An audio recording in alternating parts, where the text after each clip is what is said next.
And we're back day by day with Dezi and Mark. Day to day. Yeah. I do the intro. I know. I kind of took it by the reins on this one. Today. I'm always usually too preoccupied to do the introduction when we start this. But yes, Mark, take it away. This is episode 5 with our good friend Erin. Hello, everybody. Erin, should I drop the middle name? Go for it. Erin Olivia Frame. There we go. The tour manager. Yes, another musical adept person in our friendship group. Exactly, but no, Erin's a really good friend of ours, and we all wanted to get her on the podcast. And since the first episode, I knew we'd get Erin on it at some point. Yes, and I think since the first episode came out, we've been talking about putting her on the podcast. But getting Erin, even though we live so close to each other, getting her in here because she travels so much is sometimes difficult. So we're very happy to have Erin today. Which is a good thing. It's good to be busy. Yeah, barely here, but we made it, finally. You know, hardly home, but she works for UPS, so like the packages she has to deliver, they're everywhere. Like sometimes she has to literally even go to California. Oh my God, I don't think I would ever work for UPS. Oh Lord. But yeah, she literally just got off a flight from Denver. Colorado. Yeah, from Denver, Colorado. It was a good trip. It was cold. Definitely like Orlando weather better. Did you smoke any? Honestly, you guys know, I only smoke like twice a year, if that. But yeah, I did smoke because I was in Colorado. I remember the last time you smoked. This probably was the last time you smoked. Was we were out on your porch and oh my God. You remember I was so excited that you were gonna smoke. What were we doing? Because I like only smoke when it's like chilling. Like we were all just hanging out. We ended up going down to like your little beach area too at one point after this. But like we were up there sense. Like, you know, shooting the breeze. I don't even want to talk about who was there, but we were there and kicking it, and I don't even know if I remember who was there because most of the time I don't remember yesterday. But the more I thought about it, telling this story, it kind of came back to me. But either way, yeah, Erin smoked, and I was like, "This is awesome." He was so happy. Very rare occasion that happens. It's like whenever you see that like one person in your family that never does anything, you see them like drink on New Year's. Your grandma's drinking on Christmas. Exactly. You see them do that, but yeah. So as we kind of mentioned sporadically, Erin is a tour manager. Yeah. How many tours? The dream. I'm about to do tour number 6, so I'm still a newbie, but you know, got a lot of experience in so far. Would you say you've earned your legs yet as a tour manager? I mean, I think so. I think I work hard when I'm on the road. Hey. For sure. So are there like if you could go back to like your very first tour and tell that Erin what to expect, or like any like, yo, get ready for this, what would have it been? Like, what would that have been? I think just knowing that every day is different and being ready for that, being ready for no sleep and lots of gas station dinners. Wow.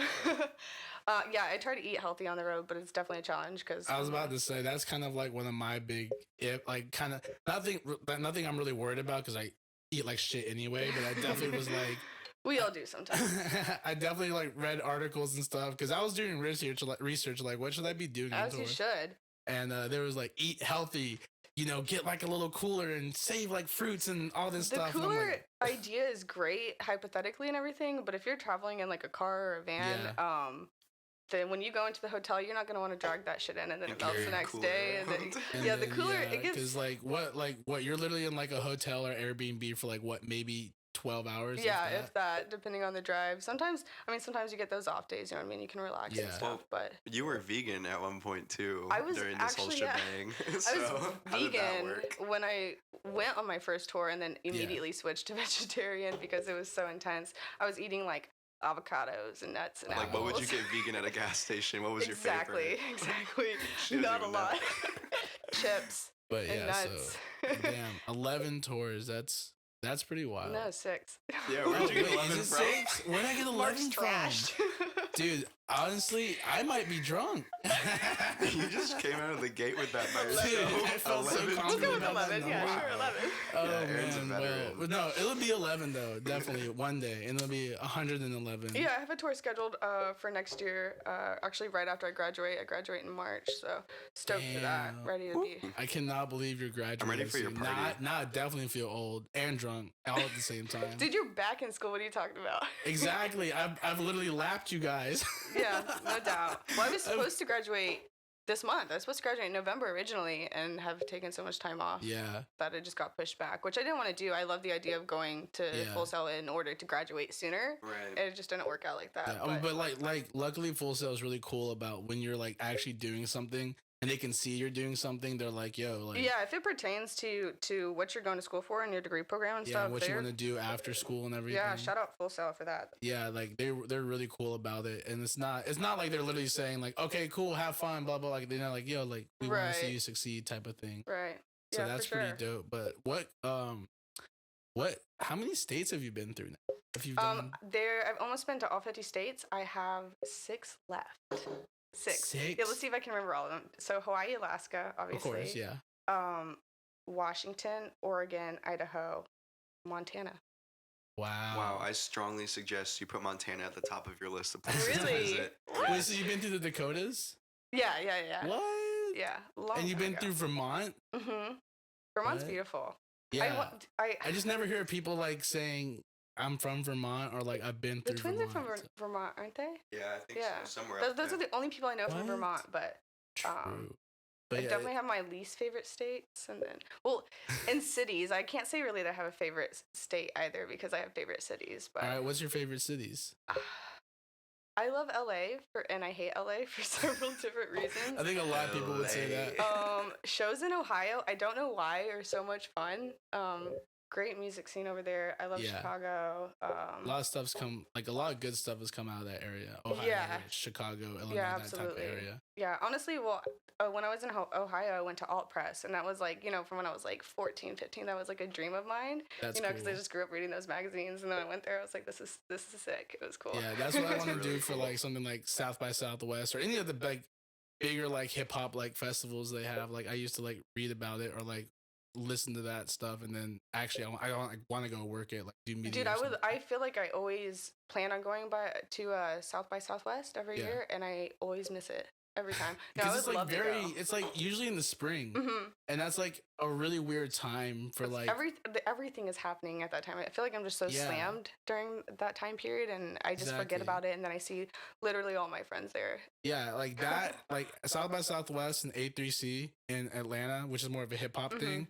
But those are the two things where like I get like, a couple of people ask me, yo, you're going to be in town for that, blah, blah, blah. And I'll be like, I'll look into it. And then the next thing you know, like the weekend has passed or the week or whatever. There's a big music convention in Nashville. And I don't know why I'm blanking. I can't remember what it's called that I always want to go to as well. A bunch of people from Full Sail go there and stuff. Yeah. Miss that every year too. Nashville's cool. I do like Nashville. I like Nashville to some... I'm kidding. No, Nashville is dope. I have some great stories from Nashville that I'll share another time. Oh, really? Yeah. So if you don't mind, like, you don't have to share, like, too many details, but what are some crazy shit you've seen on tour? Okay. I was on a tour, and I shit you not, the second day into the tour, man, I don't know if I should say this. Okay, one of the members, it was their birthday, and it was the second day of the tour, and they ended up getting completely smashed. So we're driving in the van, and I smell something awful, I turn around, and there's throw up everywhere. Like barely missed my suitcase because I remember when I'm on tour, I do every day I write down like little notes or like just to remember like every day. Of course, that's like, a good tour manager. Day number 5, you know what I mean? Yeah. And I remember I was recently looking back at my notes. It was like tour day number 2. Blank threw up in the van right next to my suitcase. Like we had to like take him into a gas station and clean him up and change his clothes, and it was disgusting. But you gotta do what you gotta do. Yeah. So usually not the best place either to experience that with. Anywhere like, for being the person or like somebody like a bystander in the situation. Where you do you're not living. Want to throw up all over a van. Like that sucks. Having to. It's kind of Rockstar though, if you think about it. I know it is. It's very Rockstar, but did you guys at least make the next stop? Of course, yeah. Okay, good. No, that's why you're a great tour manager, because we've never missed any tour that I've been on. We've never missed dates. I mean, obviously, sometimes you can miss interviews or stuff like that. Yeah. We always try real hard to get to the dates and everything, but you have to take into consideration traffic or a flat tire or weather. Yeah, that's something that like we had a long talk about with the guys who are all going on tour. They were like, yeah, like we can make it in a day when it's like a 2-day, like when you should give yourself 2 or 3 days to do it. And so like there's like always just kind of like a no guys, like even if we have time, like we should use that time to get to the next spot or something, because you just have never like know. load-in times, always try to get there like an hour or so early, just to give you that time. And even more so, if you have, I mean, think about it, you're in a different state or a different city every day that you've never been to. Like, give yourself time to like enjoy that as well. Exactly. You know what I mean? I mean, you're working and you're there for a reason, but at the same time, like, you have to enjoy yourself, or you're gonna get burned out. No, luckily I've gotten kind of used to that with the internship I've been working, where they just pay for travel. Which and so we nice. we work like a charity event for like maybe a day, like a full long hard ass day. But usually you've been doing that, dude. That is amazing. That looks like an amazing group. Honestly, they're so dope. Like because I did one of their like event things way back when I was doing like some community service hours for Full Sail to get my what the fuck was it, GPS or whatever up. Yeah, no, GPS to cover my butt if I failed a lot of classes. So, but yeah, I did that, and then they were looking for video people this year, and I was like, yo, I want to work for them. Like, they're kind of cool, and they've grown a lot. So it's like I said, like we get to get paid to like travel, set these events up, do them, and then we usually have like a day to kind of like walk around and see stuff and enjoy ourselves. Heck yeah. So it's pretty dope. What's up, Dezi? I was comparing our White Claws to see who would drink more, and we're honestly, were we at the same level? We were. I just drank some more and made it unlevel. But yeah, like I said before, I'm not a huge White Claw fan. Yeah, so people that aren't watching on YouTube or that can't see our pretty faces right now, that was karma. We're drinking White Claw, black cherry. At your boy. Lit. At White Claw. But yeah. At White Claw.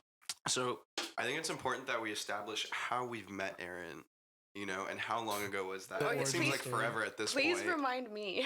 Oh, you really want me to remind you? I actually know. I remember it. I just know that Austin's Coffee, as always, is involved. No, actually, I met you guys both in the same night. You met me, Dezi, and Wolfie on the same night. And then we all day. hung out that night. This black Wolfie was playing a local gig at the local pub, and he decided to play a song that night that really tickled some ears. Oh my god. I'm kidding. Which Lindsay actually drugged me out that night because there was a reason I was going to go and ended up chickening out. No, that's actually really funny because if you look back at that night, like, we just had like a conversation and like it's so crazy. Like there's so many people that we're friends with now, like full swing friends with. Oh yeah. And it's like honestly that night was magic. That night was magic because like I feel like fate, like in Harry Potter's like fucking cauldron that he like threw some shit into. Dude, Austin's Coffee is where I met most of my friends. It's a spot. It's just it really is. It's very chill. I'm not a big fan of coffee, but once I found out they had a nice bar there. Erin, you met my ex at Austin's Coffee. That was on a total fluke.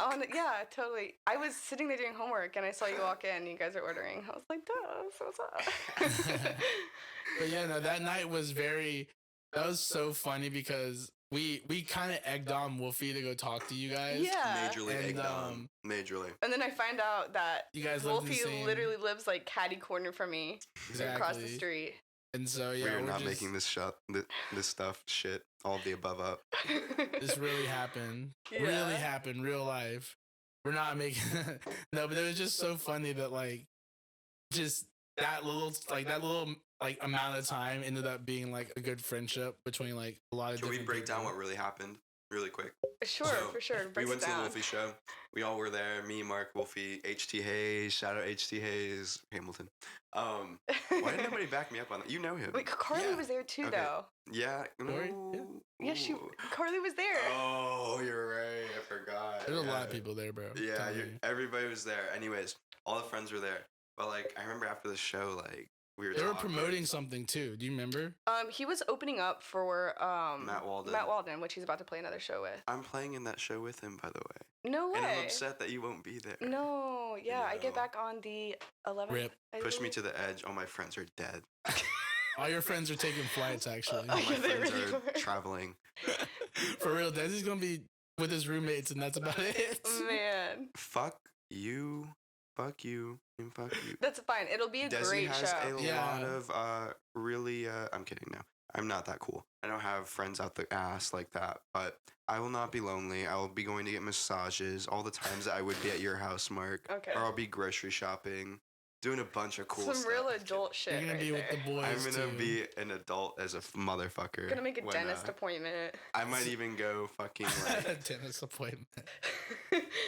get my pants hemmed. I don't know. What do adults do? Dezi. So you want to have a very open discussion with Erin, since she is like one of the very first female on the podcast. Oh my god. Erin is like, right? Would you say we do not like fucking like we're like, what do I always say when I go over? And it's since it's just us girls. Yeah, he does. We'll be having like a really deep, intimate conversation, and like he'll literally be the only dude there, and he'll just be like, "Since it's all us girls." Yeah.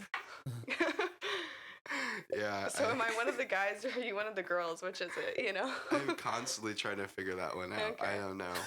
But yeah. So let's have some fun really quick. I finished my White Claw, so let's get into the dirties. Okay. It was So a dirty. my first question for you, Erin. Yeah. We're gonna talk some boy and girl stuff. You know, Okay. if a guy. Okay. You know what, Mark? Do you have one off the queue? Off the cue. I really want to the- concoct a good one. Oh, Off the God. wrist, bro. I know as soon as we get rolling, it's just gonna get real Alright, no, nasty. I we'll know, just go that's with why the I'm like age- deciding which direction I want to We'll shoot go this with the in. age-old question, Erin. Why do girls not approach guys as much as guys approach girls? Or do you guys prefer us to approach you, like that kind of dynamic? I Yeah, think that's a that's good very question. like specific to the individual, of Okay. course, especially because I'm the kind of girl that would approach a guy. Yeah. Obviously we all know that. I'm just very comfortable talking about anything in that realm, Yeah. including sex and all that stuff. I'm very This open. is why book. we love you. I don't know. I think it all goes back to the standard guy ass out girl thing, you know what I mean? Yeah. And I don't know, people are shy. I think that there's plenty of guys that won't approach women just the same as women won't approach guys, you know what I mean? Yeah. No, definitely. I feel like every single day there's a lot of missed chances. Well, I mean, Dezi, have you ever had a girl come up to you and ask for your number, you know? Oh Lord. Oh, wait, that's Do not probably open up that book. That's a long book. I with mean, a do you lot of feel like chapters. it's you more so, or do you feel like it's them? I'm gay, so I don't know what you guys are talking. I'm kidding. No, never mind. I'm not gonna say that. But that's a good question. It depends on the scenario, obviously, and every situation is contextual. But if I find myself, like, I'm an in-person kind of guy. Like, I'm not the kind of guy that like is really about like Yeah. making it pop over DMs or like trying to reach out. I like to do it organically. So Yeah. Absolutely. if there's a pretty girl there, and she seems that I don't know, I go for it. I just try to strike up conversation, but it's at first it's nothing deeper than that, because I'm not the type of person that goes up to somebody and thinks like. But do you appreciate it if a girl comes up to you? Yeah, I do. Yeah, I would think so. I think that in any If it's situation, it's flattering. Yeah, you know? exactly. Yeah. It's I mean, as long as she's flattering. not like drunk as shit grabbing on your crotch or something like that. Well, that's what I'm saying. All these things are contextual. Like you I can think meet a everyone's person right. in a It's grocery the store. individual. You can meet them downtown, and the body language and all that stuff's going to be different, and how to Yeah. act and to how react to this. Yeah, there's a big difference between a Tinder date, a girl at the bar, and a girl you meet at a house party. I don't and have never used dating apps. I've never been on a Tinder, so Tinder, On a Tinder, Tinder? whatever. Tender. Chicken tender. I've never been on Oh a my- Tinder. That I just love goes. chicken tender. I'm glad. Good for you. I just I've always well, I'm in a relationship now, and I've never like been too afraid to like go and like make a move if that's that's the and, vibe. But that's what I'm feeling. You're always at a public place too. Like I think a lot of people that use Tinder are like people who don't necessarily go out all the time. You know what I mean? Yeah. Not like bars and stuff, but you're like always at Austin's or you're always. Well, I just have a very busy lifestyle, so I Yeah. didn't You meet a feel lot of like I people. And had. so yeah, you up the Exactly. chances of meeting somebody Yeah. randomly versus a person on Tinder who is like I was back in college, like just not knowing anybody, didn't know where to go. just that kind not of as stuff. So I social, just trying to kind of like meet people and everything. Yeah, I just wasn't really about that like going out life yet. I Right, just wanted to right. talk to girls. I just about had like having a to work. very busy lifestyle, anyways. So Yeah. I wasn't like trying to be in a relationship. You know what I Oh, mean? girl, we know. So I don't know. Even if it was like a guy that came and asked for a number that was cute, or I felt like I would have got along, I would still turn him down just because I was like, you're gonna date me for 2 weeks and be like, I never see you. You know what I mean? yeah. And that's the thing too, is like to answer that question fully, I like to build like meaningful friendships with like whether it's a girl, you know what I'm saying? Like you meet downtown, a girl you meet at the grocery store. Right. You know, I don't think it's the right objectively way to approach, women being like, oh, this girl's hot. Like, let me like Right. get her Instagram, get her number, and try to score it. Like, that's a horrible approach with women, and most of the time that doesn't work. No, I kid you not. For that reason alone. I was that's at Austin's once and had a guy ask for my number, and I told him no, and he came back 30 minutes later and asked for it, and I was like, okay, this guy's being persistent. Like, I'll give him my number, whatever. I literally went on 2 dates with him, and it was I'm not even kidding, the worst date possible. I couldn't believe it, and then he started to point out things I'm not gonna say because it's not something that I advertise. Yeah. He was just like, I don't like this about you. And I'm like, well, you knew that. I don't know. Everybody should accept baggage. Not accept it, but like at least acknowledge it and be like, okay, I know about your past. Yeah. Aaron, you're cool. Like, I'm sure it could have been that bad. The past shouldn't define you, of course. So, okay, another question. Unless Dezi has one. I have one. Honestly, okay. I think the perfect question for you. Okay. What is the biggest turnoff that a man can have about him, anything of that nature? Like relationship-wise or friendship-wise, or just even if she sees somebody. What is the biggest turnoff to you? To me, it's jealousy, because I'm not a jealous person at all. Like, can I cuss on this? Of course, we endorse it. It's FDA approved. You can do anything you want. Okay. No, jealousy to me is a huge turnoff because I'm not a jealous person, and I think that the biggest part in a relationship is communication and trust. And I'm the kind of person that I'm gonna trust you until you give me a reason not to. Like, I'm not the kind of girl, I'm not gonna go through your fucking phone, and you're not gonna go through mine. You know what I mean? Yeah. So that's like, to me, the biggest turnoff. Obviously with several other things, but to me that's like number one. Jealousy is tied to a lot of things. It really I feel like is. In relationships that are like the catalyst of unhealthy toxicity. Yeah, a lot of my friends have broken up with their significant others because of, even if they didn't do anything, that suspicion starts rising.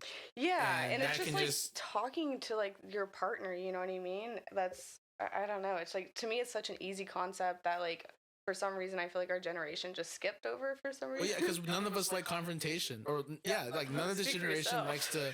I'm just kidding. I don't enjoy confrontation, but I will definitely... But, I mean, like, when it's something serious like that, though, like, nowadays, back in the day, you had to, like, go to school or go to work with someone you broke up with. Nowadays, you can just block them on Instagram, block them on Snapchat, block them on everything, and it's like, okay, it's not even like they ever existed. Like, you never existed to me. Exactly. I don't know. I always have the tendency for, like, I feel like my exes like to linger around in my life. It's like, they've, like, we've split ways, and then I feel like some way there's, like, a way they have to, like, tie themselves or, like, back into, like, they need to pick something up, like, at a very inconvenient time, like, shit like that, and I'm like... Dude, like... I left my bobby pin in your bathroom. Yeah, shit like that. And I'm some like... random shit. Yeah, so I feel like I've gotten really good at, like, kind of, like, seeing, like, maybe, like, things that at one point in your relationship you would have looked at and made you happy. Now that you've broken up, they make you sad. And I'm mastered at, I can look at that and be like, oh, hell yeah, I'm having a good day still. I see the Christmas photos, whatever it may be, and I'm like, we're Gucci. Yeah. So. I don't know. I haven't had like a ton of serious relationships, you know what I mean? I've like dated here and there, but I've maintained friendships with all but I think one or two, you know what I mean? Like, it's all been pretty chill. Same here. Like, I've only had maybe 2 or 3 major relationships in my entire life. Like, dated, like high school shit, dated somebody for like maybe a month or so, but we knew it was just like... Mm-hmm. I feel like dating and relationships are different. Exactly. You know what I mean? Yeah, I've like, dated a few people, but I've had relationships. Okay, this is like really interesting because I've had this talk with somebody before, and somebody can say, like, they told me, they were like, you're dating somebody right now. And to me, dating is like your boyfriend and girlfriend.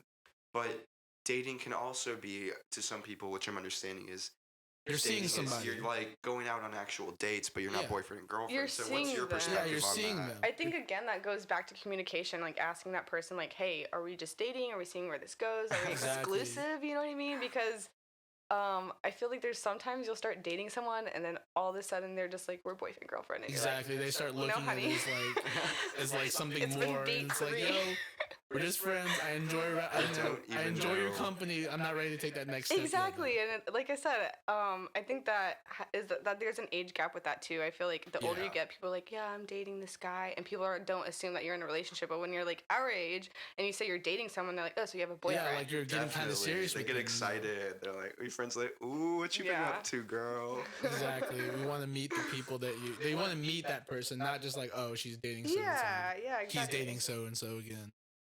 But this is such a fun topic. This is perfect. You see why Dezi wanted to bring it up. Well, this topic could go on for ages. You know what I mean? There's so many avenues. You're the perfect person to do it with. I honestly, right? Do we not agree to this? I mean, yeah, no. I mean, I 100% agree. Erin is very objective to everything and unfiltered and raw and vegan and straight. I'm kidding. Oh my! She's not vegan or straight edge. As I'm drinking a White Claw. She's not straight edge, but maybe one day she will. I'm kidding. All right, well, we only got like 3 minutes left, I think, 3 or 4 minutes, if that. We have 4, bro. Yeah, so get your arithmetic game up. Damn. Go back to school. Bro, go back to school, bro. Do your homework, bro. The funny thing is, I don't think you take any math classes in the that is cool. Dude, thank God, because cool. My senior year, I can confidently say that I cheated on every single assignment that we had my senior year because I hate math. Like when it comes to like financials or like budgeting or like simple math, and you have a tool there with you, But when it's like, take these letters and then look at this curve and then tell me what that means. Yeah, I'm give me the circumference of this. Fuck. None of you know pi like I know pi. That's all I gotta say on this. 3.14. For repeating. I don't know. 6969696969. I would just say repeating or something. Those are the next 8,000 numbers of pi. I'm kidding. That was a joke. That was a terrible joke. That was a terrible joke. Nothing you says ever lands. I can't even land that one. But real deal. This is Mark's last podcast before he goes on tour. This is Erin's last day before she goes on tour, correct? You go on tour tomorrow. Yes. We both leave at the same time. Yeah, this is crazy. So this is my farewell to both of you, okay? Yeah, by the time you hear this, I'll probably be on my 3rd week of the tour. I'm going to sing you But yeah. Actually, I'm not going to sing you a song. I don't think either of you'd want that. But I'm going to give you guys both a kiss. Wow. And I wish you both a very happy and safe tour. And I hope you guys have a good time and see the world, Oh, mine is a very short run. So I'll see part of the world. And I get to see the West Coast. That's all I'm happy about. Dude, the West Coast is amazing. You're going to love the West Coast. Yeah, I'm going to enjoy the West Coast. I'm going to enjoy Toronto, even though it's probably going to be like 2 degrees up there because we hit that like December 10th or something. That's something also. You should prepare for like any kind of weather. I'm good. But all right, ladies and gents, we got to wrap this up. But should we ask Erin, how could people get in talk? Just want to follow you, Instagram. Can I throw my email out there? I'm just kidding. We only really throw our MySpaces out on this thing. So. I never had a MySpace, fun fact. Ever. Ooh. Yeah. So if you want to throw out your MySpace, you can. I'm kidding. Let's hear the socials. My Instagram is Erin Olivia Frame, ERINOLIVIA Frame, like a picture frame. There we go. That's the only social I really want to give out, if I'm being honest. Don't follow my Twitter. I follow your Twitter. And to all the professional people that might hear this, who knows? She's an awesome tour manager. Hey. Again, she's been through this is not her first couple rodeos. She's definitely not. So, Sir Elton John, I know you're out there listening to this. You too. We're gonna. If you ever decide to hit the road again, you know who to hit up. All right. Well, that's that. Episode 5 in the bag, guys. And this was Day by Day with Dezi and Steve. Let's try that again. This was Day by Day with Dezi and drum roll. David Dobrik. Mark. Oh, hey, Mark. And with right. our special guest, Erin. Thank you for listening, guys. Thanks for having me, guys. Woo!